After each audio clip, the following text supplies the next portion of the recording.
that future that parents cannot visit, not even in their dreams. So let me clarify. Parents are no doubt going to dream about their children,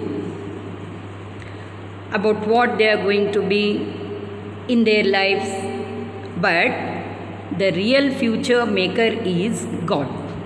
So that is it. You may strive to be like them, but seek not to make them like you, for life goes not backward, nor tarries with yesterday. You may strive to be like them.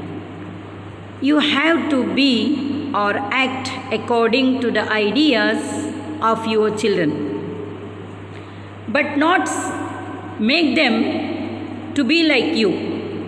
What's the explanation?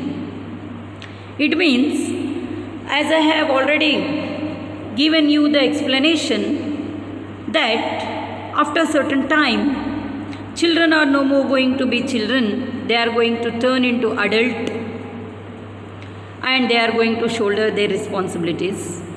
Top of that, there is going to be a generation gap. The old ideas or the thoughts that will be given by the parents may not be working for the children. Of course, they may take it as advice, and if they feel, they may implement or they may not. But they are not going to disregard also. So, what he means to say is that you need not force your children to act according to what you want to be acted as. So it means the line is saying that you have to give freedom to your child, because now the child is not the child, it is in the stage of adulthood, and at that time those ideas or the advice of yours may not be taken for granted. If they feel, they can implement. If they not, that is left to them. So he says, do not force them, give them a freedom. Seek not to make them like you. It means you need not make them like you. Act according to your own whims and fancies, because there is the archer, that is God, who is going to make their future, and who is there to guide them in the future also. Of course, parents are there. It is only a medium. Parents are only a medium. The real archer is God. And further he says, for life goes not backward, nor tarries with yesterday. For life goes not backward. Life is that which moves forward. It is not going to stand stagnant, nor tarries with yesterday. It means it is not going to go backward, or neither going to stand stagnant like that only.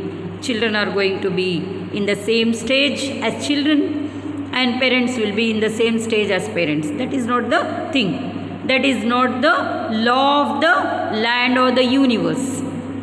So what it has to, generation after generation, it is going to be brought into the earth, and every generation has got parents, every generation has got children, and that they are not going to stand like that only, because life of everybody, whether parents or children, is going to move forward. So as he says about children, it means, no, when you are going to complete your responsibilities, it is their future which it is going to move forward. It is not going to stand stagnant like that only. So life is not going to go backward, neither it is going to stand stagnant, but it is going to move forward. So he uses the word yesterday. It is not going back, it is going forward, moving forward. You are the bows from which your children as living arrows are sent forth. See how beautifully it is being metaphorized, that the poet is using the word bows to refer to the parents. Arrows or the children. So what he means to say, children, in order to protect the arrows, the bow is required. You cannot just fling the arrow like that. You need something which is to be pulled back. Exactly in the same way, in order to protect those arrows on the face of the earth, that is the children, some source is required. That source is parents. So only he is using the word bows to the parents. Means you are the caretaker. You are the one who is going to look after that arrows. Children as the living arrows. Living arrows means what? It is referred to the future. They are going to move forward. Or sent forth means they are going to move much forward. But whatever to be decided, whatever to go on in the life of the human being is in the hands of the archer, that is God. The archer sees the mark upon the path of the infinite, and he bends you with his might that his arrows may go swift and far. The archer sees the mark upon the path of the infinite. It means so many generations has taken place, and he is the one who is going to lead to the correct path. Of course, parents are going to lead also, but finally, ultimate is God, and he bends you with his might. Bends you with his might means what? We need not take the meaning negatively here, that God is going to punish or do something. Nothing like that. He bends you with his might. It is his power, his might, his creation, that he has got the power to make the parents on the face of the earth. And that is what he says. He is the one who is going to protect the parents also. He is the one who is going to protect even the parents also. His arrows may go swift and far. So his arrows, it means the creation, what he has done on the earth, is going to act according to the will of God. Swift and far. So he is the one who is going to lead fast. So now, little bit we will move just to another idea. It can also be in this sense that parents have to give freedom to the children. They need not force them or act something, because there are some very few who may think that we cannot blame even them, that they may think what we have not gained, we may or we can get it through our children. So nothing wrong in thinking like that. They may think like that, and they may force their children not to move forward, or they may do such thing which the God is seeing, and he may punish. So it means not punishing the parent in that way where they are going to. So bend the arrows means what? You need not force them to go in some other direction, or you need not become over possessive towards your children, because God is there. He is seeing. When you were children, you were being protected in the same way as what now you are protecting to your children. So bends you with his might. He is the one who is going to see both the parents as well as the children. Let your bending in the archer's hand be for gladness. So the meaning has a very unique understanding. See how it is been explained. Let your bending. So whatever you are doing for your children, let that doing, the needful, the bringing up of the children, the looking after them, the protecting of them, the giving good care to them, the giving good knowledge to them, all lies in the hands of the parents on the face of the earth. So that must be properly implemented, yet it is in the hands of the archer. Of course, it is in the hands of the archer.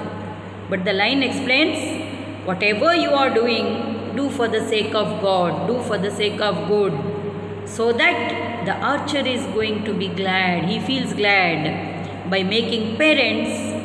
It is very great to be a parent also. So where parents are going to be considered great, henceforth it is told, parents are that part of the children which has a unique place even after a certain period of time. So after the death also. Let your bending in the archer's hand be for gladness. Let whatever you are doing, let God feel happy for that. And let He make your children's future very bright. So now, for even as He loves the arrow that flies, so He loves also the bow that is stable.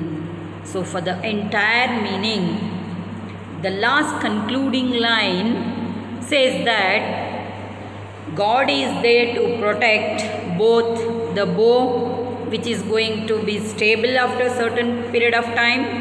It means they are going to turn old. So at that time also God is going to look after. And for even as He loves, means the children, one who have turned adult, for them also God is going to protect. It means one need not worry that their children after turning into an adult may go away from them. That is not the thing. It is in the hands of the God how to turn the children, to look after them, or it is God, one who is going to protect the parents also, and He loves them also as He is going to love the children. For even as He loves both the parents as well as the children.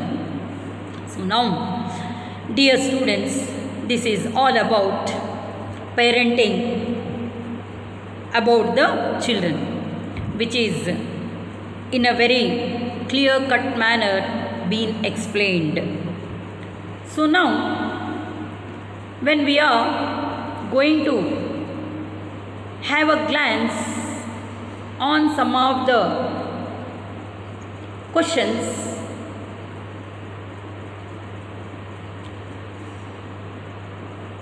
still we can clearly understand the meaning of the poem. So you can see on your screens, there are some three meanings given. House, which is in the form of a verb. It is a shelter or protection. So as told, house means a happy home. So it means nothing but we are sheltered inside it. Likewise, parents are going to shelter their children as the house shelter the members of the family. Tarry, which is in the form of the verb linger or stay at one place. So overall meaning is stagnant, standing like that only, not moving forward. For what the poet has used this line means after a certain period of time, when parents are going to give their children a bright future, still it is in the hands of God. He is going to give the future.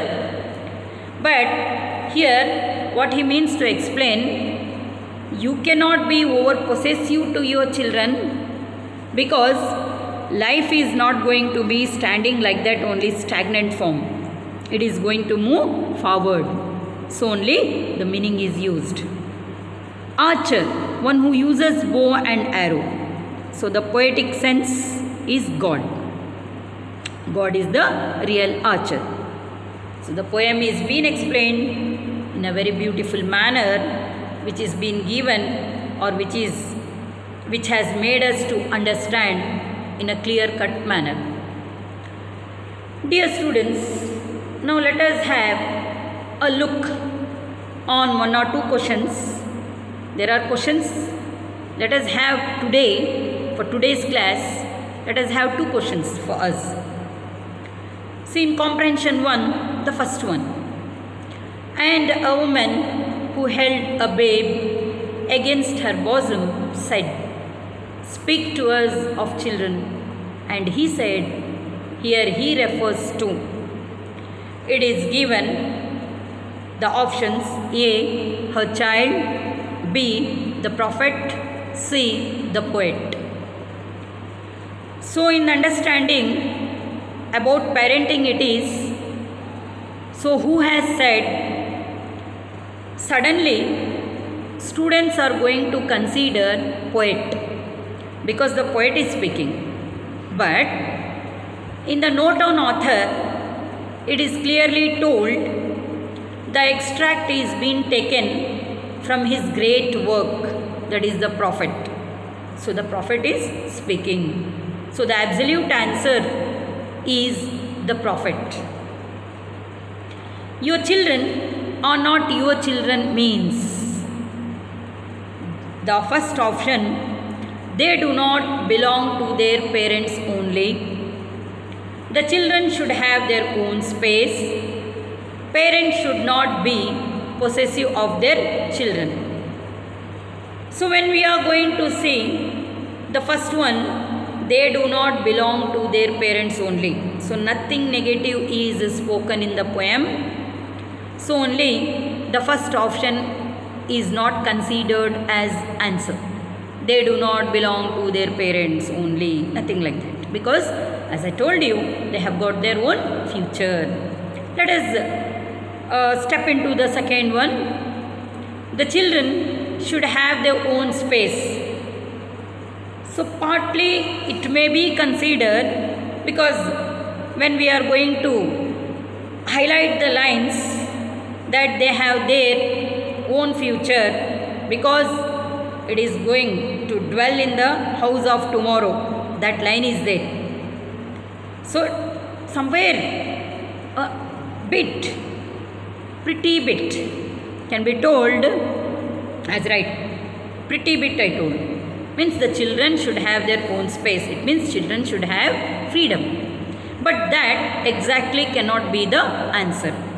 The answer is, parents should not be possessive of their children. They must not be dominating, demanding, or over possessive, because they are going, life is going to move forward, not backward.